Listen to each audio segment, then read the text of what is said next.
Oh Mila, welcome back to my world. If you look closely, you will see I'm doing a bit of village studio setup today. As a village girl, my kitchen is usually wherever the work is. I'm just clearing out these things so you guys can see the full process of how we handle our cassava. It's not always easy, but we make it work. You are watching the village girl. Before we start, I have to get my environment ready. Making fufu isn't just about the cooking, it's about the preparation. I'm just moving these materials into place and clearing out anything that is blocking the view. I want you guys to see every single step of how we do this in my village, okay? I think we are ready now. Let's get into it. Now, this is where the real village girl strength comes in.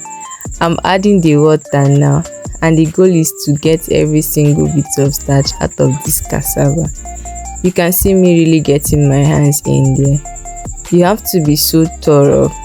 If you are too fast, you waste the food, and if you are too slow, your arms will give up on you. I've seen people use different methods, but for me, doing it by hand like this is the only way to be sure it's perfect. It's actually quite satisfying once you get into a rhythm. Watch how the water changes. It goes from just clear water to this thick mako white color. That's exactly what we are looking for.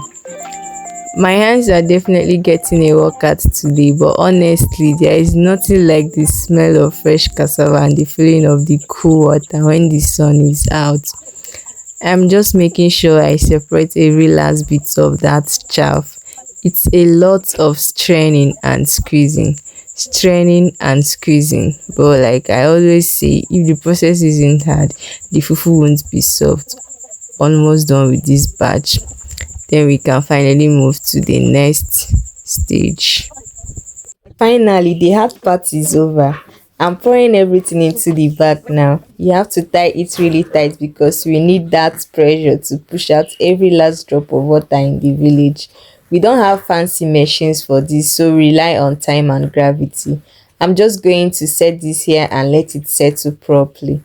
And now, just look at this. After all that washing and straining, look at how pure and white this starch is. This is the pride of a village girl right here.